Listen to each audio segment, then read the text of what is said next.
जब ब्रह्मांड की सारी शक्तियां लहरों में डूब चुकी थी, समय जैसे थम सा गया था। उसी समय सिर्फ एक शक्ति जागृत अवस्था में थी, वो थी महामाया। उसी समय दुर्गा सप्तशती के पहले अध्याय का प्रारंभ होता है मधु कैटअप वध।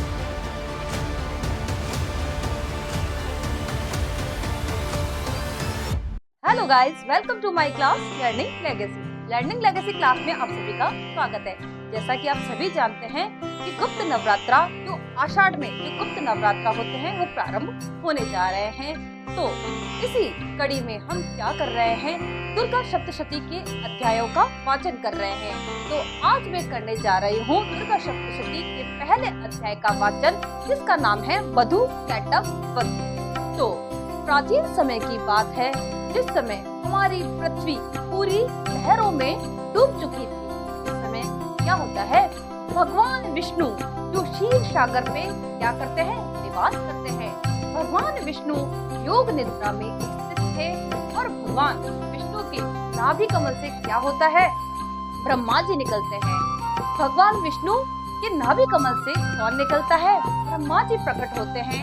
और भगवान विष्णु के जो कानों के मैल से दो असुर निकलते हैं, मधु और कैटअप। भगवान विष्णु के कानों से मधु और कैटअप नामक दो दैत्य, दो असुर निकलते हैं। इधर तो हमारे ब्रह्मा जी का प्राकट्य हुआ है और इधर क्या होता है, मधु और कैटअप दो असुरों को भी प्राकट्य हो गया है।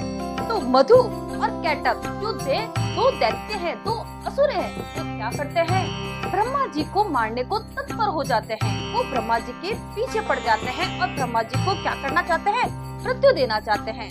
तब हमारे ब्रह्मा जी क्या करते हैं, ब्रह्मा जी माँ देवी माँ की क्या करते हैं, हे जगत जननी, हे माता, हे महामाया, ये करते हुए क्या करते हैं, पुकारते जाते हैं और स्तुति करते हैं माता की। हे माँ, हे जगत जननी, हे अम्बे माँ, आप क्या कीजिए, हमारे विष्णु भगवान को योग निद्रा से उठाइए और मेरी रक्षा कीजिए। भगवान ब्रह्मा जी क्या करते हैं, माँ देवी की उपासना करते हैं, माँ देवी की स्तुति करते हैं। तो क्या होता है, माँ देवी माँ प्रसन्न होकर प्रकट होती है और क्या करती है, महामाया के रूप में भगवान विष्णु को क्या करती है, योग निद्रा से उठाती है। जब भगवान विष्णु को योग निद्रा से उठाया जाता है तो भगवान विष्णु क्या देखते हैं, मधु और कैटअप जो दो दैत्य हैं वो क्या कर रहे हैं, ब्रह्मा जी को मारने को तत्पर है। भगवान विष्णु और महामाया दोनों क्या करते हैं, मधु और कैटअप से युद्ध करते हैं और ये युद्ध कई वर्षों तक चलता है, कई हजार वर्षों तक चलता है। अब मधु और कैटअप जो दो दैत्य हैं, दो असुर हैं, उन्होंने भी क्या किया था, महामाया की पूजा की थी, महामाया की उपासना की थी, महामाया की साधना की थी। तो उनमें भी बहुत आसुरी शक्तियाँ थी, वो भी बहुत बलशाली थे, वो भी बहुत शक्तिशाली थे।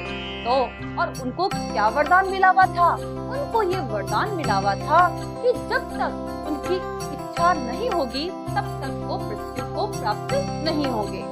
अब जब ये वरदान मिला हुआ है तो मधु और कैटअप क्या थे, निश्चिंत थे कि हमें मारने वाला तो कोई है नहीं। तो उस समय भगवान विष्णु क्या करते हैं, भगवान विष्णु एक युक्ति निकालते हैं।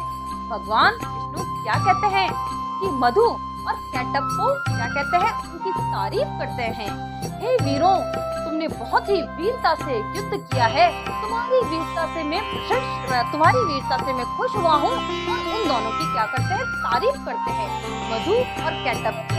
और आप जानते हो, जब असुरों की तारीफ की जाए, असुरों की प्रशंसा की जाए तो असुर क्या होते हैं, वो खुश हो जाते हैं। तो असुर क्या करते हैं, असुर भगवान विष्णु से कहते हैं कि यदि तुम वरदान देना चाहते हो तो हमें मृत्यु दो। तो भगवान विष्णु कहते हैं कि ठीक है, तथास्तु। तो मधु और कैटअप की शर्त क्या होती है, यदि तुम हमें मृत्यु देना ही चाहते हो तो हमें मृत्यु कहाँ दो, भूमि पर हमारी मृत्यु होनी चाहिए।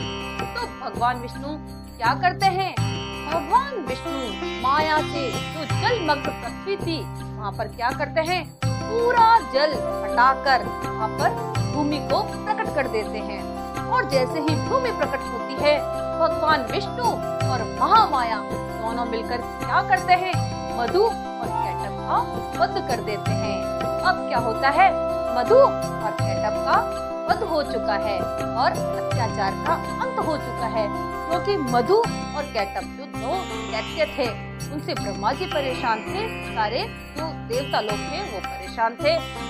तो हमारे विष्णु भगवान और हमारी महामाया, हमारी जगत जननी माया क्या करती है, दोनों युद्ध करते हैं और इस भूमि को क्या करते हैं, अत्याचार से मुक्त करते हैं। मधु और कैटभ के वध के साथ ही हमारा पहला अध्याय समाप्त हो जाता है। और भगवान हमें क्या सिखाते हैं, महामाया हमें क्या सिखाती है, जब जब धरती पर अधर्म बढ़ेगा तो भगवान क्या करेंगे, धर्म की स्थापना के लिए अपना प्राकट्य होगा उनका, और क्या करेंगे, धर्म की स्थापना करेंगे और दैत्य और असुरों को क्या करेंगे, मार गिराएंगे। भले ही दैत्य कितने ही शक्तिशाली हो, भले ही दैत्य कितने ही पराक्रमी हो, कितने ही बलशाली हो, लेकिन यदि वो अधर्म के मार्ग पर चलेंगे तो हमारे भगवान और हमारी माँ जगत जननी सबका कल्याण करने के लिए इस धरती पर प्रकट होगी और वो क्या करेगी, इस संसार का कल्याण करेगी और धर्म की स्थापना करेगी।